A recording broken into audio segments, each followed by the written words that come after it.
Cumprimentamos a todos com a paz de nosso Senhor e Salvador Jesus Cristo. Estamos iniciando mais um programa EBD na TV. Este é um programa da Igreja Evangélica Assembleia de Deus de Imperatriz, Maranhão, cujo pastor-presidente é o pastor Raul Cavalcante Batista e é transmitido pela TV Cidade Esperança. Estamos iniciando o primeiro trimestre de 2018 e nós vamos estudar neste trimestre nas revistas da CPAD com o tema A Supremacia de Cristo, Fé, Esperança e Ânimo na Carta aos Hebreus. E nós temos como comentarista da CPAD deste trimestre o pastor José Gonçalves, que é pastor-presidente ali na cidade de Água Branca, no Piauí. Neste trimestre nós estaremos estudando as seguintes lições. Lição 1, a Carta aos Hebreus e a excelência de Cristo. Lição 2, uma salvação grandiosa. Lição 3, a superioridade de Jesus em relação a Moisés. Lição número 4, Jesus é superior a Josué, o meio de entrar no repouso de Deus. Lição número 5, Cristo é superior a Arão e à ordem levítica. Lição número 6, perseverança e fé em tempo de apostasia. Lição número 7, Jesus, sumo sacerdote de uma ordem superior. Lição número 8, uma aliança superior. Lição número 9, contrastes na adoração da antiga e nova aliança. Lição número 10, dádiva, privilégios e responsabilidades na nova aliança. Lição número 11, os gigantes da fé e o seu legado para a igreja. Lição número 12, exortações finais na grande maratona da fé. Hoje estaremos estudando a lição número 1, então, a Carta aos Hebreus e a excelência de Cristo. E basicamente nós vamos ver o que? A supremacia de Cristo, então, sobre anjos, sobre Moisés, sobre a lei, sobre os profetas, sobre tudo e todos. E nós vamos ter aí uma injeção de ânimo para a nossa vida cristã. Então são muitas coisas maravilhosas neste estudo deste trimestre. Então nós vamos ver neste livro de Hebreus quem escreveu, quais foram os leitores originais, qual foi a ocasião histórica exata em que foi escrito, qual foi a data da escrita, qual era a influência predominante por detrás da apresentação. Então essas são as principais aí dúvidas, motivo dos principais estudos teológicos dentro do livro de Hebreus. E nós vamos ver durante este trimestre todas essas perguntas aí sendo respondidas. Nós queremos avisar a todos os irmãos que nós estaremos agora em Brasília, a partir do dia 15 de janeiro até mês de março, até lá para o dia 15 de março, nós estaremos em Brasília. Eu não tenho praticamente nada marcado ainda para lá. Então você que é de Brasília, ou você que é de perto de Brasília, ou você que é de outra parte do Brasil, e você quiser que nós estejamos em sua igreja, fica bem mais fácil. De Brasília para qualquer lugar do país, a passagem de ida e volta é mais barata, e eu estarei lá com o meu carro, então nas cidades próximas ali, quem quiser nos convidar, nós estaremos aí cooperando com você na obra de Deus. Então é só nos convidar, estaremos aí em sua igreja. Vamos então à lição número 1, a Carta aos Hebreus e a excelência de Cristo. O texto áureo está em Hebreus capítulo 1, versículo 1, que diz: havendo Deus antigamente falado muitas vezes e de muitas maneiras aos pais pelos profetas, a nós falou-nos nestes últimos dias pelo Filho. Então vemos aí que Deus falou muitas vezes. Isso indica o quê? Tudo que está escrito lá no Antigo Testamento. E aqui diz que foi falado pelos profetas. Então homens de Deus, homens chamados por Deus, que inspirados pelo Espírito Santo escreveram a palavra de Deus no Antigo Testamento. E de muitas maneiras, por quê? Porque estes homens tiveram visões, revelações, sonhos. Então, muitas coisas, de muitas maneiras. Então, Deus falou e tudo foi registrado na palavra de Deus, que é o Antigo Testamento. Agora o livro de Hebreus vai falar sobre a nova maneira que Deus veio continuar falando ao ser humano. E ele diz aqui que esta maneira foi o que? O próprio Deus vindo à terra, nascendo como homem na terra, que é Jesus Cristo. Então, está se referindo a essa vinda de Jesus, e Jesus falou. Então, Jesus, representante de Deus, era Deus mesmo e era homem também. Então, Deus mesmo falou. E aí os evangelhos são o quê? Escritos a respeito daquilo que Jesus falou. E nós vamos ver as cartas paulinas também baseadas em quê?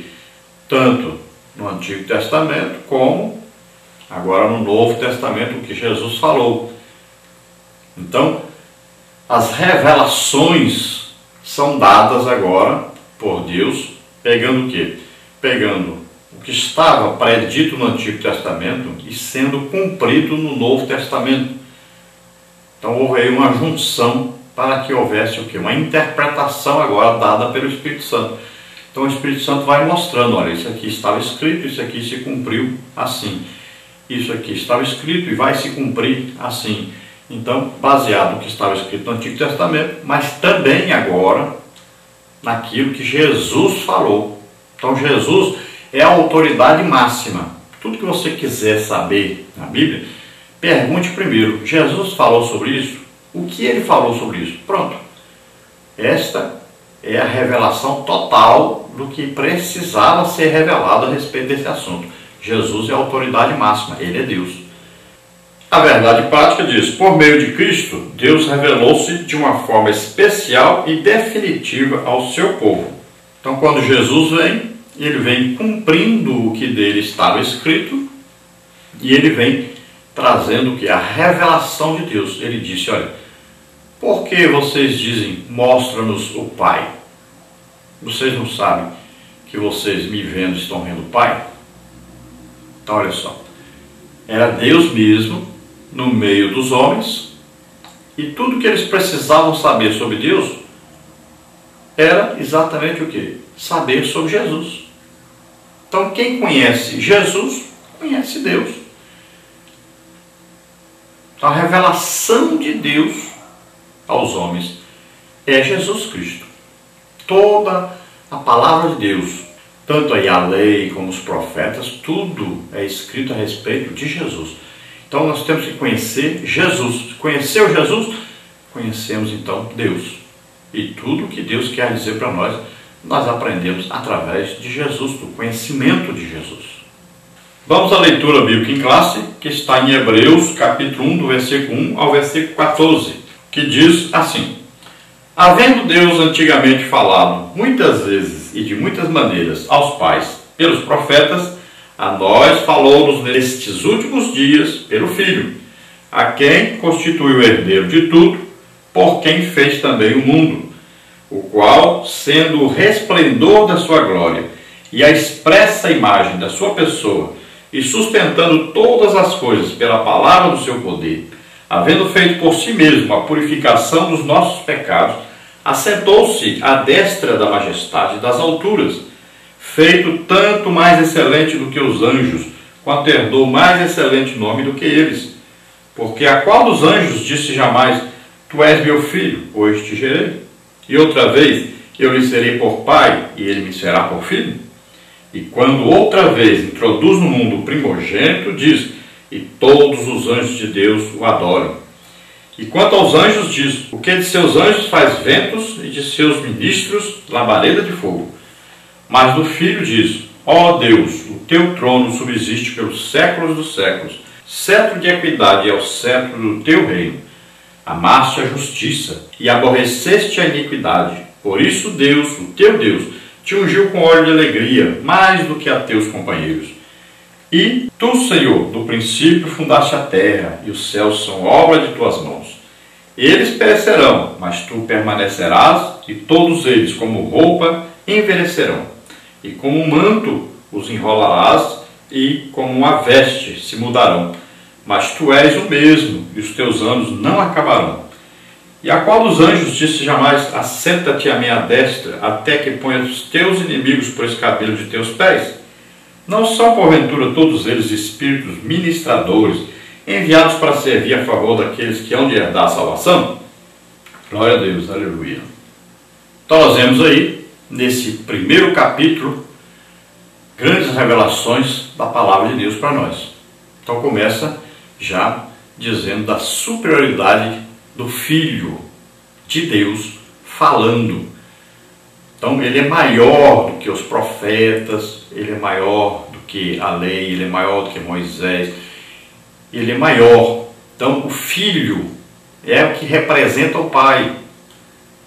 Veja bem, um profeta não é filho. Moisés não era filho. Então aqui está falando de Deus, né? E está falando de quê? De Jesus como Filho de Deus, o único Filho de Deus. Então, unigênito do Pai aqui.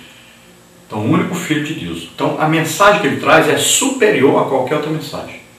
E para confirmar essa superioridade de Cristo, ele diz: olha, o Filho é herdeiro de tudo. De tudo o quê? De tudo que ele mesmo criou. E ele diz que o Filho é o resplendor do Pai, ou seja, ele reflete a imagem do Pai, ele reflete a qualidade do Pai, o poder do Pai, né? A personalidade do Pai. Então ele é o reflexo, ou seja, ele é Deus mesmo, sendo o quê? Uma das três pessoas da Trindade. E diz aqui que ele é quem sustenta todas as coisas. Olha aí, tudo foi feito por ele, e quem sustenta tudo funcionando é ele mesmo. Outra coisa é revelada, que ele é quem tira o pecado, é ele quem faz o sacrifício para tirar os pecados de todos. Então o sacrifício dele é superior a todo e qualquer outro sacrifício. Enquanto os judeus procuravam fazer boas obras para serem purificados, né, enquanto todas as religiões procuram fazer obras para serem purificados os seus pecados, que é o desejo de todo homem, ter os seus pecados purificados, aqui diz que através de Jesus todos os pecados são purificados. E aí fala de uma coisa importantíssima: ele assentou-se à direita de Deus. Olha, à direita de Deus Pai. Então esse assentar à direita era o quê? Era o costume de todo rei colocar à sua direita aquele que o substituiria, né? Então a posição superior que existe é essa, à direita. Então Jesus foi colocado à direita. E outra coisa, ele não está em pé, está assentado, quer dizer que ele realizou já esse sacrifício perfeito, único, eterno, pelos nossos pecados. Então ele já fez a obra que ele tinha que fazer. O que ele fez? Ele veio à terra, nasceu como homem, levou os nossos pecados sobre ele, nos substituiu na cruz, morrendo por nós em nosso lugar, e já ressuscitou, venceu a morte, venceu o inferno, venceu o pecado, está agora assentado à direita do Pai. Agora fala da superioridade do seu nome. O nome que de Filho de Deus é superior aos anjos, porque os anjos foram criados, né? E Jesus é Deus. Não há criação, não tem como falar de Jesus. Jesus foi criado, nasceu dia tal, não existe. Jesus é Deus. Já os anjos foram criados, são criaturas de Deus. Às vezes até chamados de filhos, mas se referindo o quê? A toda a criação de Deus, não como filhos como Jesus. Então vai a pergunta: a qual dos anjos Deus disse: tu és meu filho, eu hoje te gerei? A nenhum anjo. Nunca Deus chamou um anjo e disse: tu és meu filho, hoje te gerei. Mas já Jesus, vamos colocar aí uma época que nós podemos imaginar quando é que Deus chamou assim Jesus e disse: tu és meu filho, hoje te gerei. Então não tem uma época específica, mas nós podemos acreditar que naquele dia que Jesus ressuscitou e subiu ao Pai, aí, aquele dia quando Jesus está entrando, o Salmo diz: abram-se portais eternos, porque aí vem o Rei da Glória. Então, eu acredito que nesse dia que aconteceu isso. E os anjos perguntaram: mas quem é o Rei da Glória? Então aí foi indicado Jesus subindo, chegando ao céu. E nessa hora Deus diz: tu és meu filho, eu hoje te gerei. Por que isso? Porque não existia nenhum ser humano e nem anjo, nenhum ser angelical que Deus pudesse dizer: tu és meu filho, hoje te gerei. Mas agora tem um homem, corpo de homem, chegando ao céu. É uma novidade. Um corpo de homem chegando ao céu. Um corpo de homem glorificado. Então, a partir daqui, está dizendo: olha, a partir de agora, tu és meu filho, eu hoje te gerei. Gerei o quê? Homem, com corpo de homem, um corpo glorificado, mas um corpo de homem, entrando no céu. Então, é o primeiro aí que vai acontecer isso. E a partir daí, o que acontece? Jesus agora passa a ser, como homem, passa a ser o quê? O primogênito, o primeiro filho de Deus.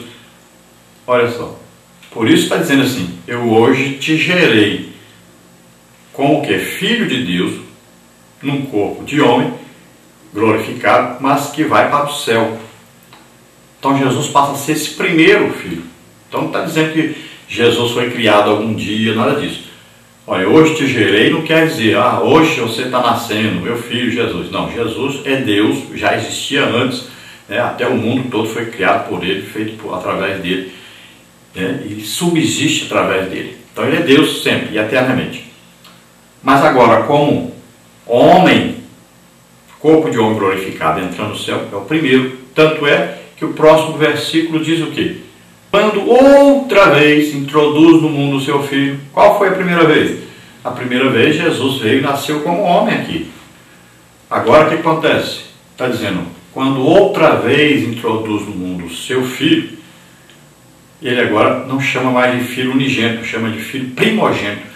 Ou seja, quando Jesus ressuscita e ele volta agora ali aqueles 40 dias aparecendo ali aos seus discípulos, né, e tal. Então aqueles dias ali Jesus está sendo introduzido novamente aqui no mundo.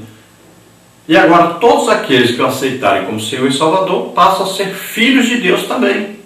Um dia estarão no céu também, no corpo de homem glorificado também, semelhante ao corpo de Jesus. Então Jesus agora não é mais o único filho de Deus, nesse sentido aí de homem, né? Como Deus, ele é sempre Deus, sempre existiu, sempre vai existir. Mas como homem, então ele passa a ser o primeiro agora. Vejam só. Tanto é aqui que no livro de Hebreus nós vamos ver, quando Jesus chega e diz: eis-me aqui e aos filhos que tu me deste. Então agora ele vai com a turma, né? Agora a igreja, são os filhos, são muitos filhos. E lá em João diz o quê? Se a semente de trigo caída na terra não morrer, fica ela só. Mas se morrer, gera muito fruto. Olha aí, Jesus veio, morreu, e através da sua morte gerou o quê? Muitos filhos para Deus. Então agora ele é o primogênito. Então é o primeiro desses. É um homem, filho de Deus, cheio do Espírito Santo, né, que morreu, ressuscitou e está no céu. Assim também, todos aqueles que aceitaram Jesus como Senhor e Salvador, ou vão morrer, ser transformados, né, no dia do arrebatamento, ou aqueles que estiverem vivos desse dia serão transformados e vão subir no arrebatamento. Então vão ter o quê? Um corpo semelhante ao de Jesus. Todos nós, a igreja. Então vamos ressuscitar. Ou vamos ser transformados e vamos subir ao encontro do Senhor sobre as nuvens. Vamos começar uma vida eterna agora, num corpo glorificado, morando na Nova Jerusalém. Então é importante saber, Deus nunca disse para anjo nenhum: tu és meu filho, hoje te gerei, né? Mas para Jesus disse. E quando Jesus é recebido, agora o que diz aí? Todos os anjos de Deus o adorem. Olha só, os anjos, eles adoram a Deus. E agora está sendo dito: todos os anjos o adoram. Imagine Jesus agora num corpo humano glorificado e todos os anjos vão adorá-lo. Só existe adoração prestada o quê? A Deus. O anjo não aceita adorar a ninguém e nem ninguém adorá-lo. Ele adora a Deus, né? Nós vamos ver isso quando João, por exemplo, recebe a revelação em Apocalipse. João queria adorar o anjo disse: não faça isso, eu sou o conservo seu, né? Lá com Cornélio, mesma coisa. Então o anjo não aceita adoração. Ele é um adorador, ele adora a Deus. E aqui diz para eles, todos os anjos de Deus o adorem. Agora, adorar Jesus, ele está no corpo glorificado, no corpo de homem glorificado no céu. E diz aqui os anjos aparecem aí como um fogo, né, como uma luz resplandecente. Anjos trazem o quê? Uma mensagem de Deus aos seres humanos e estão aqui para trabalharem em favor daqueles que vão herdar a salvação. Então, eles são o quê? Servos de Deus na obra de Deus. Já Jesus é o quê? É aquele que ordena, é aquele que faz. Então, Jesus é Deus. Então, do Filho, que é Jesus Cristo, está dizendo que ele tem o quê? Um trono, um cetro de equidade. O cetro quer dizer o poder está com ele. Tanto é que quando ele ressuscita, ele diz, todo o poder me foi dado no céu e na terra. E aqui vai dizer então que Deus ungiu Jesus, ou seja, separou esse Jesus como um corpo humano e disse que ele é superior a toda a criação. E ainda diz mais da superioridade de Jesus, diz que os céus, a terra, tudo que existe foi criado por ele. E ainda diz coisa tremenda, diz que tudo isso vai se acabar, vai passar. Pode ver que lá no dia do juízo final, a terra, os céus vão fugir da presença de Deus. E Pedro diz que isso tudo vai ser o quê? Queimado, destruído. Então aqui diz, olha, a terra vai passar, mas Jesus nunca vai passar, é eterno. Olha aí, ele criou, sua criação vai se acabar, mas ele não, que ele quem cria. E ainda diz que, qual dos anjos que Deus diz, senta aqui à minha direita, até que eu destrua todos os seus inimigos? Não é nenhum anjo, mas foi dito para Jesus Cristo isso. Então é dito que os anjos são o quê? Ministros, né? São trabalhadores, são servos que Deus colocou e vão trabalhar a favor daqueles que são salvos. E aí termina o capítulo, então, comprovando aí que realmente Jesus é superior aos anjos. E durante o livro aí nós vamos ver que o escritor aos Hebreus vai provando que Jesus é superior a outras coisas. E nós vamos estudar isso mais detalhadamente nos outros capítulos, nas outras lições. Na lição de hoje nós temos aí as seguintes partes e tópicos. Parte 1, autoria, destinatário e propósito. Tópico 1, autoria. Tópico 2, destinatários. Tópico 3, propósito. Na parte 2 nós temos aí Cristo, a palavra superior à dos profetas. Tópico 1, a revelação profética e a antiga aliança. Tópico 2, a revelação profética e a nova aliança. Tópico 3, Cristo, a revelação final. Na parte 3 nós temos Cristo superior aos anjos. Tópico 1, Cristo superior em natureza e essência. Tópico 2, Cristo superior em majestade e deidade. Na introdução então diz, nesta lição introdutória do nosso estudo da carta aos Hebreus, queremos iniciar dizendo que assim como todos os escritos da Bíblia, esta carta é um documento especial. Em nenhum outro documento do Novo Testamento encontramos um apelo exortativo tão forte. Isso possuía uma razão de ser. Os crentes hebreus davam sinais de enfraquecimento espiritual e até mesmo o risco de abandonar a fé. Era, portanto, urgente admoestá-los a perseverarem. Jesus, a quem o autor mostra ser maior do que os profetas, maior do que hostes angélicas, maior do que Arão, Moisés, Josué e até mesmo os céus, é nosso grande ajudador nessa jornada. Então esse livro dos Hebreus aí é um livro que traz o quê? Mensagem de ensino, né? E mensagem de exortação. São mensagens fortes e mensagens direcionadas, pelo que se entende, a cristãos hebreus. Aí o nome Hebreus vem de Abraão, né, que foi chamado hebreu. Hebreu aí se referindo a Abraão. Então esse livro Hebreus foi escrito para chamar a atenção, para ensinar, para exortar cristãos judeus. Então eram judeus que tinham se convertido ao cristianismo, aceitado a Jesus como Senhor e Salvador, receberam o Espírito Santo, né? Conheceram revelações da palavra de Deus, que estavam no Antigo Testamento, que agora foram reveladas através de Jesus, e agora muitos deles queriam voltar ao judaísmo. Parece que eles fizeram uma comparação e disseram: nós estamos perdendo muita coisa que estava prometida aos judeus. aquelas promessas que foram feitas para os judeus, nós vamos perder isso sendo cristãos. Então, o escritor aos Hebreus vai provar para eles que, através de Jesus, eles terão melhores promessas, promessas superiores. As promessas aos judeus eram promessas materiais e iam se cumprir no milênio na terra. Já as promessas do cristianismo, as promessas feitas em Jesus, são superiores, porque promete o quê? Nós vamos morar no céu, na Nova Jerusalém, na eternidade com Deus. São promessas superiores. E aqui, a carta aos Hebreus vai mostrar que a antiga aliança era inferior à nova aliança. Então ele vai mostrar durante o livro todo a superioridade. Quem é grande para vocês? Ah, Moisés, pois Jesus é superior a ele. Ah, a lei, pois Jesus é superior.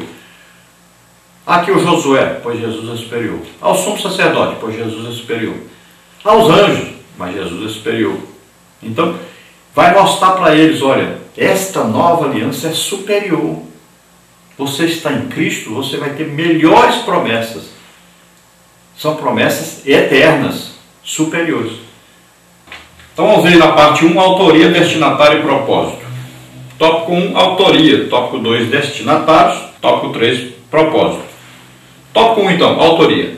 A carta aos Hebreus não revela o nome do seu autor. Esse fato fez com que surgissem inúmeras controvérsias em torno da sua autoria. É certo que os cristãos primitivos sabiam quem realmente a escreveu. Todavia, já por volta do segundo século da nossa era, não havia mais consenso quanto a isso. Clemente de Alexandria, no final do segundo século, atribuiu ao apóstolo Paulo a sua autoria. Contudo, ao afirmar que Paulo escreveu em hebraico e que Lucas a teria traduzido para o grego, passou a ser duramente questionado. As razões são basicamente duas. O texto de Hebreus, um dos mais rebuscados do Novo Testamento grego, não parece ser uma tradução. Por outro lado, o estilo usado na carta não parece ser de forma alguma de Paulo. Outros nomes surgiram como possíveis autores de Hebreus: Barnabé, Apolo, Lucas, Clemente Romano, etc. O certo é que somente Deus sabe quem é o seu autor. Por outro lado, o fato de ter sua autoria desconhecida em nada diminui a sua autoridade. Então esse livro, Hebreus, não tem em suas páginas registrado quem escreveu. E, por causa disso, desde que foi escrito, houve então essa controvérsia aí. Quem escreveu? Aí uns dizem que é Paulo, outros dizem que é Lucas, outros dizem que é Apolo, outros dizem lá que até o Clemente, E vários são citados como possíveis escritores. Ninguém sabe na verdade. Então, muitos adotam Paulo. Inclusive, muitos registros antigos citam Hebreus aí como escritos por Paulo. Mas nós não temos certeza de nada. Não podemos aí afirmar assim, foi fulano. Então, se você perguntar, e a sua opinião? Então eu vou dizer para você, eu prefiro Paulo. Por quê? Porque eu creio que Paulo poderia estar usando aí a última estratégia possível para ganhar o seu povo para Jesus. E ele ao mesmo tempo ele estava escrevendo para os judeus que tinham aceitado Jesus, mas também este livro poderia ajudar aos judeus que não tinham aceitado Jesus ainda a reconhecer Jesus como superior aí a Moisés, a lei, a Arão, aos anjos, tudo, e eles se converterem. Mas veja bem, se Paulo escrevesse e colocasse lá Paulo, os judeus não leriam este livro, porque eles consideravam Paulo como um judeu desviado. Eles não gostavam de Paulo, viam Paulo como inimigo da lei. Então Paulo vai escrever de que maneira? Ele vai chamar Lucas, e vai ditar para Lucas um livro totalmente diferente em sua linguagem. Agora Paulo está escrevendo a respeito da lei, né? Ele está escrevendo a respeito do sacerdócio. Ele está escrevendo agora como um judeu legítimo e que conhecia muito bem os sacrifícios, porque ele estudou com Gamaliel, foi um mestre da lei.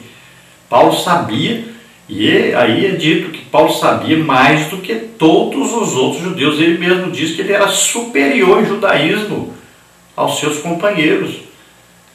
Então ele se formou aí com louvor. Paulo era um aluno exemplar. Então ele entendia muito sobre a lei. Então ele chama Lucas, né, e ele vai escrever isso aí que Paulo vai editar. Então esse livro é dedicado exclusivamente a quem conhece muito a respeito do quê? Dos sacrifícios, né, a respeito da lei, então a respeito do Antigo Testamento. Então veja só que pode ser Paulo? Pode. Então eu creio que foi Paulo. Agora, quem escreveu foi Lucas, né? Escreveu no grego, aí que se entendia melhor, o koiné na época, né? Bem escrito, bem mesmo escrito a ponto das pessoas ficarem admirados aí de como foi bem escrito. Mas Lucas tinha essa capacidade, né? Lucas já havia escrito tanta coisa, né? E agora, para escrever esse livro aí, é simples para ele. Entendia muito claramente do hebraico, entendia muito claramente do grego. Então, nós acreditamos que pode ser. Agora, afirmar que as pessoas sabiam quem é que tinha escrito o livro de Hebreus no início, eu não acredito assim não. Eu acredito que o livro foi exatamente escrito para ninguém saber quem foi que escreveu. E se até hoje nós não temos certeza quem escreveu, então a ideia foi bem feita mesmo, teve um sucesso realmente. Se foi escrito para ninguém saber quem escreveu, teve sucesso, porque nem nós até hoje sabemos direito quem foi. Então aí afirmar quem escreveu, não podemos. Então podemos supor. Então aí vai haver várias discussões, né? Então eu fico com a ideia de que Paulo chamou Lucas e Lucas escreveu, Paulo aí ditando para Lucas o que ele deveria escrever. Tópico 2, então, destinatários. Não há dúvida de que a carta aos Hebreus foi escrita para cristãos judeus. Deve-se observar que esta carta foi endereçada a uma comunidade específica de cristãos e não a um grupo indeterminado. O autor conhece o público a quem endereça o seu texto e espera até mesmo encontrar-se com eles. Hebreus 13, 19 e 23. Onde viviam esses crentes é um ponto debatido pelos teólogos. Baseados na expressão os da Itália vos saúdam, Hebreus 13, 24, muitos eruditos argumentam que esses crentes se encontravam fora de Roma, capital do Império Romano. A data da carta é motivo de disputa, mas as evidências internas permitem-nos situá-la antes da destruição do Templo de Jerusalém, no ano 70 d.C. Então veja bem, na minha opinião, a carta foi escrita então a cristãos judeus, né, específico, um povo judeu. Judeu aí quer dizer aqueles que nasceram o quê? Na Judéia, né? Que é o nome agora, não só de quem nasceu na Judéia, mas agora todos os hebreus, que antes eram hebreus, passaram a ser chamados judeus, quando voltaram então do exílio. Então aqui a carta é escrita a esses judeus que se converteram ao cristianismo, aceitaram Jesus como Senhor e Salvador. Mas também nós encontramos na carta muito material que é dedicado a pessoas que conhecem a lei, né, conhecem os sacrifícios, mas ainda não são convertidos. Então era desejo aí de quem escreveu, não só escrever aos cristãos judeus, mas também aos judeus, para que eles se tornassem cristãos. Então aí, para quem foi escrita, nós não sabemos. Mas pelo que indica, ela pode ter sido escrita então lá em Roma e para pessoas que viviam fora da Itália, devido a essa saudação aí, dizendo os da Itália os saúdam, né? Então para escrever isso a pessoa tinha que estar na Itália. E podemos ver aí Roma como lugar mais provável. Agora, se está escrevendo dizendo que os da Itália os saúdam, então está dizendo que está escrevendo para alguém que está fora da Itália.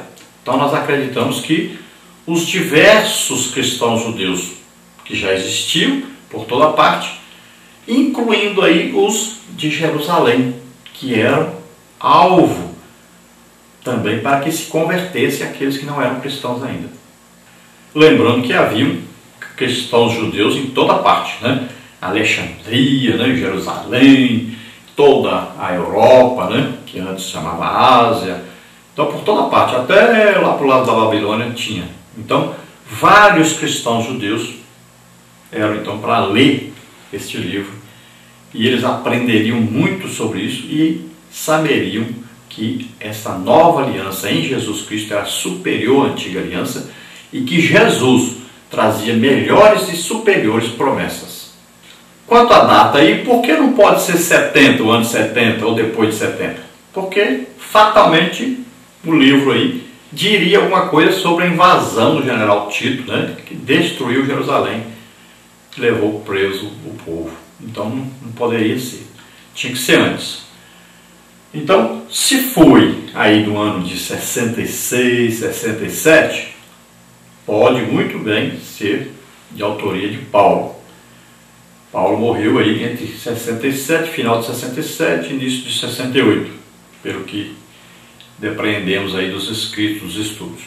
Então, pode ser de autoria realmente de Paulo, tendo Lucas como o escritor, que seria aí uma coisa mais evidente e que concorda aí com aqueles que guardaram vários documentos antigos e lá constava que Paulo tinha escrito Hebreus. Vamos ao tópico 3, propósito. O escritor Howard Marshall observa que Hebreus combina instrução com exortação. De fato, essa carta possui uma grande carta exortativa. Ela exorta os crentes a terem ânimo, confiança e fé em tempo marcado pela apostasia. Muitos pareciam estar desanimados com a oposição que a nova fé vinha sofrendo e, em razão disso, estavam voltando às antigas práticas judaicas. A carta, portanto, exorta esses crentes a suportarem as pressões e perseguições, lembrando-os que não haviam ainda derramado sangue pela sua fé. Hebreus 12, 4. Essas palavras continuam ecoando nesses dias, quando muitos crentes demonstram apatia e falta de fervor espiritual diante de um mundo hostil. Então aí Hebreus traz então a mensagem de ensino, né, e de exortação. Vai também fazer o quê? Empurrar esses cristãos, fazer esses cristãos despertarem aí, né, acordarem, então se animarem para continuarem na sua vida cristã.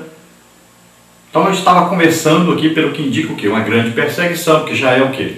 Finalzinho da vida de Paulo ali, a grande perseguição que havia contra os cristãos. Logo depois Paulo seria então também executado. Paulo já estava escrevendo então, nessa época aí, terminando de escrever segunda a Timóteo, né? A despedida de Paulo, do seu filho na fé, Timóteo, que é mais um indício de que pode ser Paulo que escreveu aí o livro de Hebreus, porque é citado Timóteo lá. Então, nós podemos ver aí que existia uma situação de perseguição e alguns cristãos judeus estavam querendo deixar sua fé em Cristo para ficarem livres dessa grande perseguição. Antes os judeus eram muito perseguidos. Agora, os cristãos é que passam a ser muito perseguidos.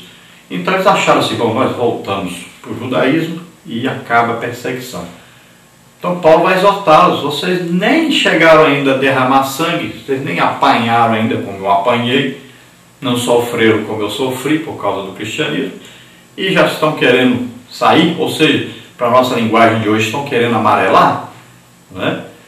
Então Paulo os exorta, né? Então agora existe uma exortação. Eu estou falando Paulo, mas o escritor dos Hebreus, né?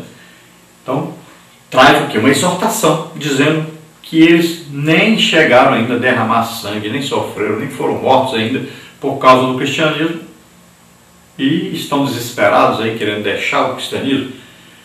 Outros diziam que as promessas dos hebreus eram melhores e queriam ficar como judeus, né? Então havia aí um desânimo. De repente começaram a ficar divididos entre dois caminhos. E aí o livro de Hebreus é escrito exatamente para despertar essas pessoas, fazê-los acordar, mostrar a superioridade de Cristo e mostrar a superioridade das também as promessas, e também mostrando para eles que eles deveriam ter uma vida de realmente pessoas que tinham a fé em Deus tamanho que pudesse até ter que doar suas vidas por essa fé. Então é um livro com mensagens bastante fortes e chamando a atenção realmente daqueles que estavam querendo apostatar da sua fé. E veja que o livro chega a dizer que aquele que conheceu Jesus, recebeu o Espírito Santo, teve revelações da palavra de Deus, se essa pessoa deixasse a sua fé, então ele não poderia retornar depois. Veja bem que as mensagens são bem fortes realmente, dizendo que Jesus não ia morrer de novo por eles. Tem no subsídio didático aí um quadro que diz assim, olha, autoria desconhecida, destinatário, cristãos judeus provavelmente, propósito, exortar os cristãos a terem ânimo e fé em tempos de apostasia. Na parte 2, então, nós temos aí Cristo, a palavra superior à dos profetas. Tópico 1, a revelação profética e a antiga aliança. Tópico 2, a revelação profética e a nova aliança. Tópico 3, Cristo, a revelação final. Tópico 1, então, a revelação profética e a antiga aliança. Ao falar da supremacia de Jesus, o autor de Hebreus, primeiramente o faz em relação aos profetas.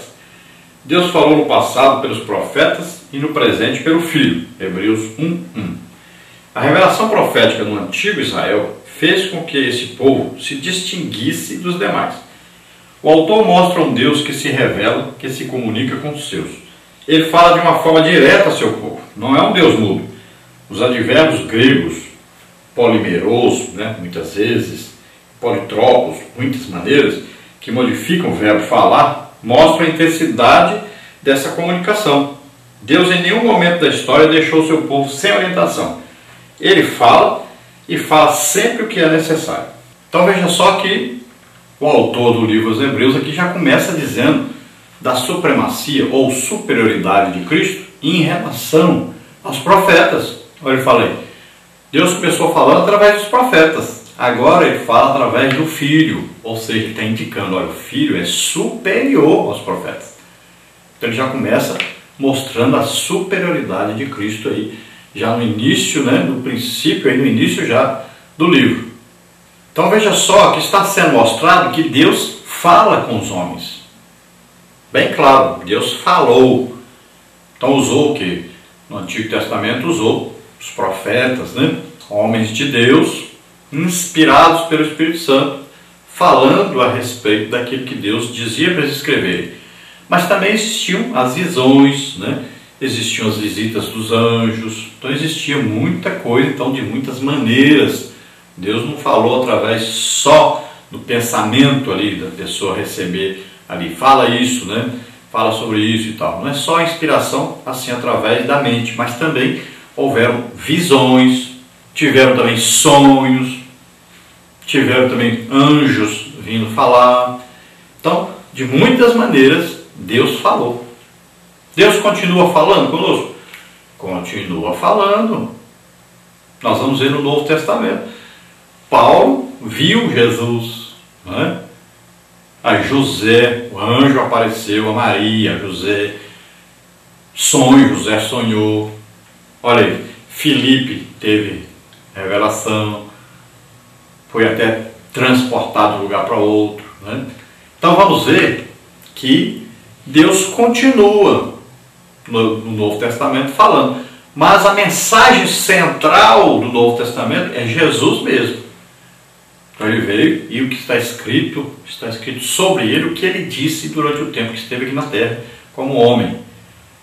Então Deus não é você que criou o homem, abandonou o homem e deixou o homem e falou, se vira.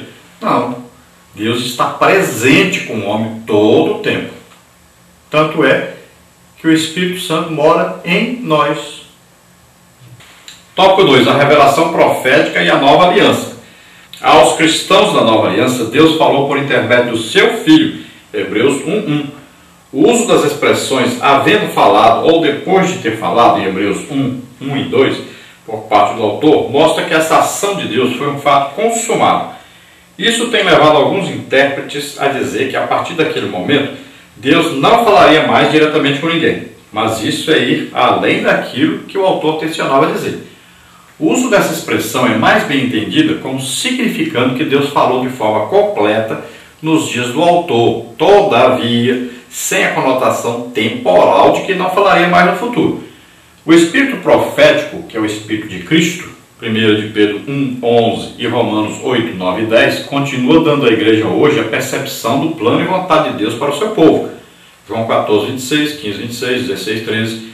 E isso sempre em consonância com as Escrituras. Então alguns aqui vão interpretar que não, Deus falou, está completa a mensagem, Jesus veio e falou, pronto.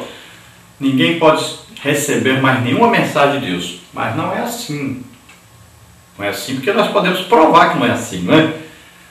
Paulo encontrou com Jesus, falou com Jesus. Paulo recebeu várias revelações da palavra de Deus, não é? Coisas que não estavam escritas. Paulo recebeu, Pedro recebeu, Tiago recebeu. Então olha só, João recebeu coisas que não estavam escritas, coisas que não foi Jesus que disse, não. Revelações que eles tiveram depois. Então, não podemos acreditar assim. São pessoas que falam isso, aquelas pessoas que não acreditam, principalmente na atualidade dos dons do Espírito Santo. São calvinistas, né? São anti-manifestação do Espírito Santo. Então, nós sabemos que hoje nós recebemos mensagens proféticas de Deus. Olha bem, palavra de sabedoria é um dom do Espírito Santo, que fala exatamente o que? A respeito do futuro. São mensagens que Deus traz, falando a respeito do futuro. Palavra de conhecimento, mensagens de Deus, revelando coisas ocultas. Não são coisas que estão escritas na Bíblia, não. Nem a palavra de sabedoria, nem a palavra de conhecimento. Não estão escritas na Bíblia. São revelações de Deus para nós. Discernimento de espírito vai mostrar o quê? A base aí, né? A autoria, de onde vem, uma manifestação, se vem de Deus, se vem do diabo, se vem da pessoa. Então, discernimento é mostrar isso, é revelar isso. E quando a manifestação é de demônio, você expulsa o demônio, né? Então, veja só, revelação de Deus. Não está escrito isso na Bíblia. Esta manifestação que houve ali, então, não. Então, tome cuidado, porque às vezes você acha que acabou, Deus não fala mais com ninguém. Não é assim, não. Olha aí, profecia, vem para edificar, consolar, exortar. Uma mensagem que Deus traz à pessoa, diretamente para a pessoa. Então, Deus continua falando com o seu povo. Agora, a mensagem bíblica, então, essa acabou, já está aí na Bíblia, não precisa mais de aumentar nada. Já está lá, pronto, acabou. Agora, Deus continua orientando o seu povo, falando com o seu povo, trazendo revelação e tudo. Não parou, não. Deus não morreu, não. E Deus não largou nós aqui de qualquer maneira, não. Então, pare com isso, tá? Não acredite nessas pessoas, não. Acredite na palavra de Deus que diz que os dons do Espírito Santo são para nós, são atuais e vão continuar operando até o dia que nós somos arrebatados. Depois que nós somos arrebatados, pronto, acabou, não precisa mais de dom, tá? Mas enquanto isso é necessário e precisa muito. Cada dia está precisando mais da operação dos dons do Espírito Santo em todo o mundo.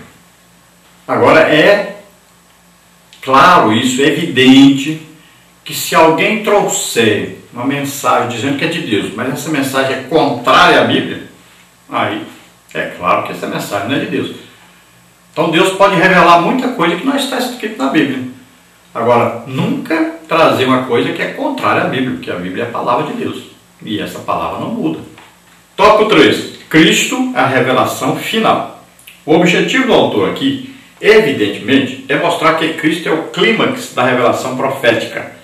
Ele é a revelação final. O ministério profético na antiga aliança era de importância ímpar. O Senhor disse que falaria por intermédio de seus profetas. Certamente o Senhor Jeová não fará coisa alguma sem ter revelado o seu segredo aos seus servos, os profetas. Amós 3:7. O silêncio profético, portanto, era a pior forma de castigo que poderia vir ao antigo Israel. Os profetas eram importantes, mas a relevância deles estava muito longe daquela possuída por Jesus Cristo, o Filho de Deus. Os profetas eram apenas servos, mas o Filho era o herdeiro de Deus e o agente da criação. Hebreus 1:2. Ele é o redentor do mundo. Nenhum profeta morreu de forma vicária pelo povo de Deus.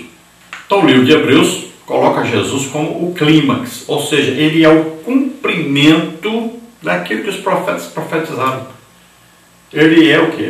O que está escrito no Antigo Testamento, o que? Era a sombra. Jesus é o cumprimento.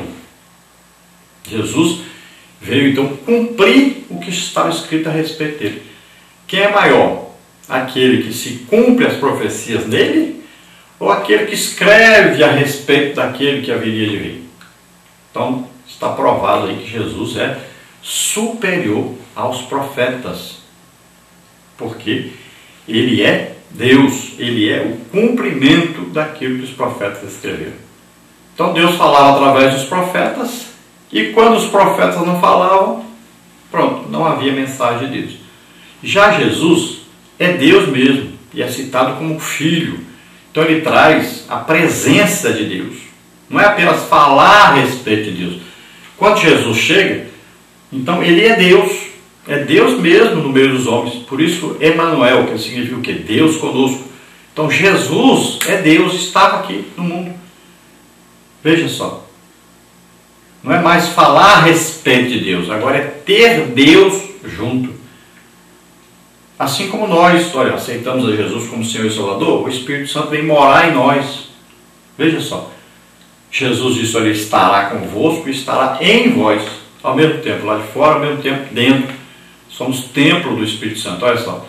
Agora não é mais falar sobre um Deus que a história, aos livros, a Bíblia fala. Não, agora é falar sobre um Deus presente, que nós conhecemos, que está conosco.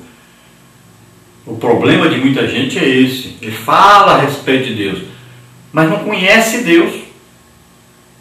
Isso é tremendo. Cristianismo não é uma religião, é uma amizade, é uma relação íntima com Deus. Você todo dia fala com Deus, todo dia escuta Deus falar com você. É uma amizade íntima com Deus. Então nós temos que saber, nenhum desses profetas morreu na cruz por nós. Tem tanta gente aí atrás de santo não sei o que, santa não sei o que. Nenhum deles morreu por nós na cruz, não. Foi só Jesus. Jesus é quem deu a vida por nós, morreu por nós na cruz. Ressuscitou, está vivo, assentado à direita do Pai. Então Jesus é superior.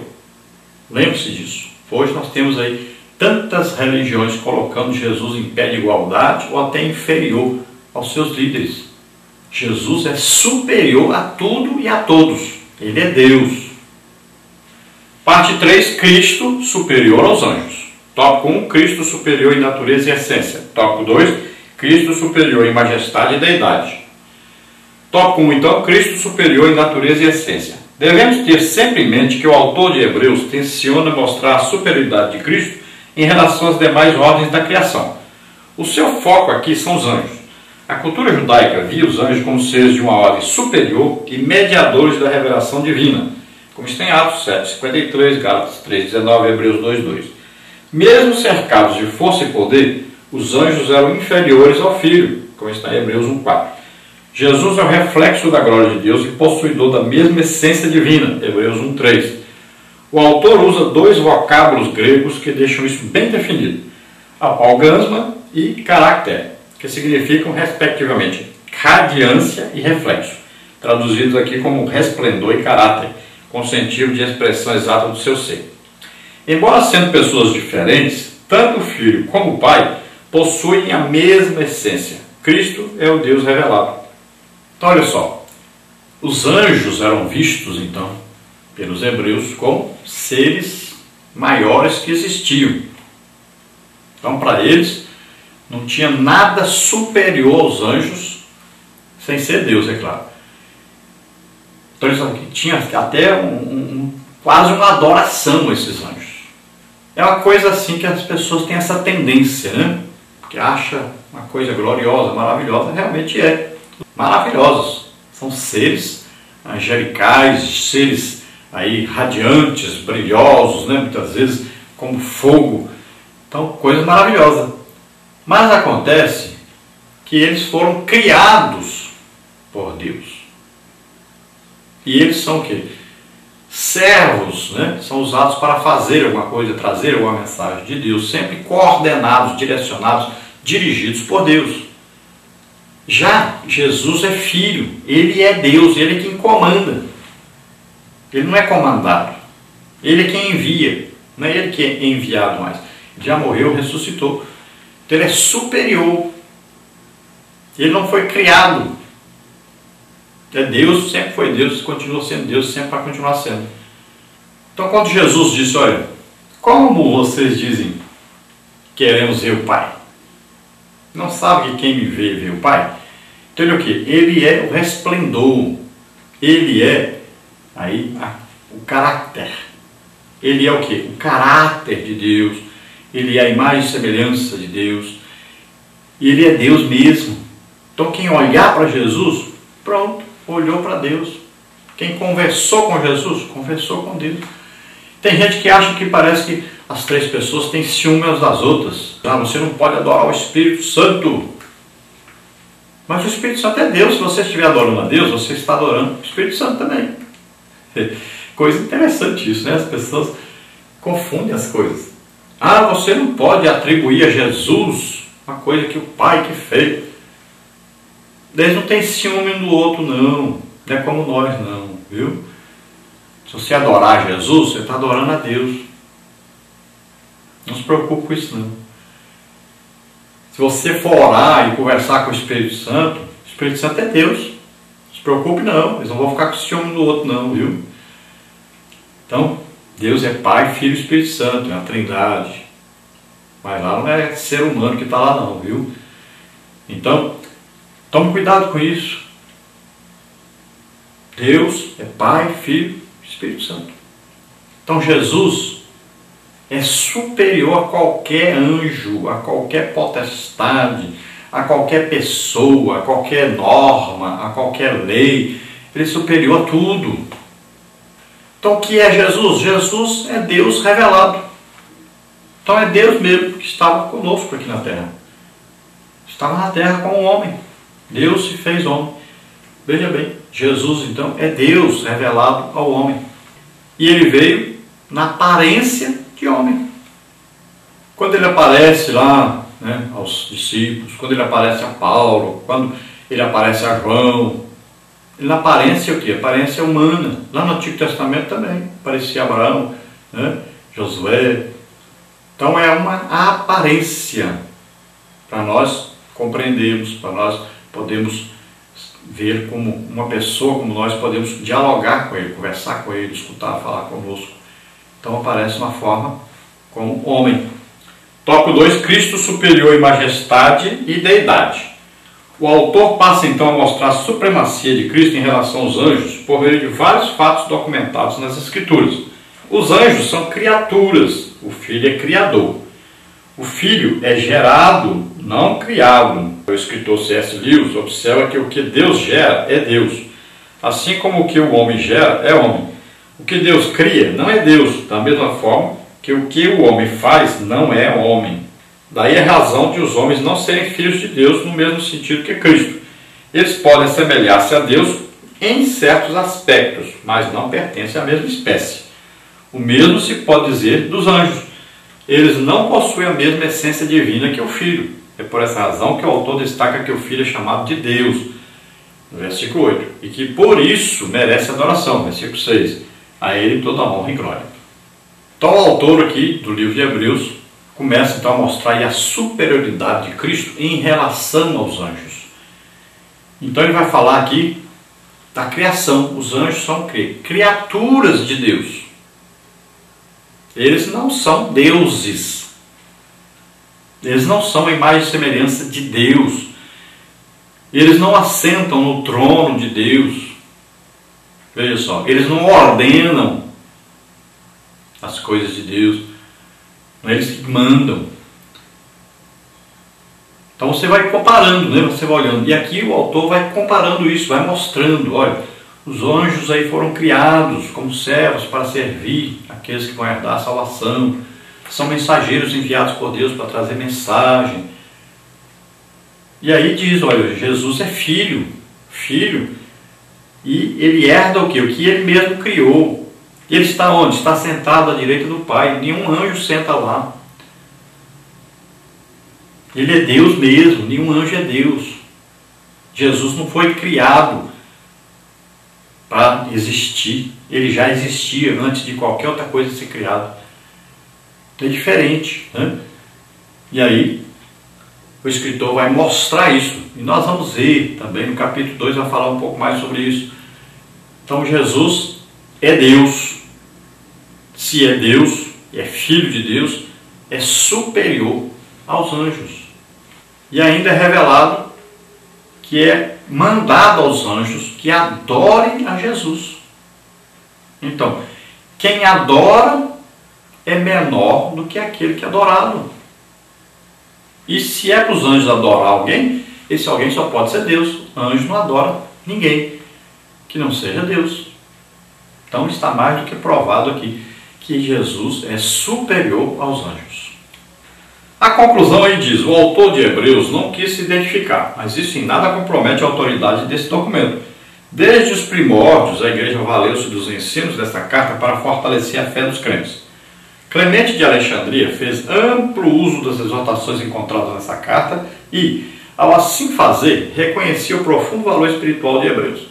Nesses últimos dias, onde os joelhos de muitos cristãos parecem vacilantes, faz-se necessário atentarmos diligentemente para o conselho encontrado em Hebreus. Se ouvides hoje a sua voz, não endureçais o vosso coração, como está em Hebreus 3:7. Então esse livro de Hebreus é reconhecido por qualquer cristão como sendo a palavra de Deus.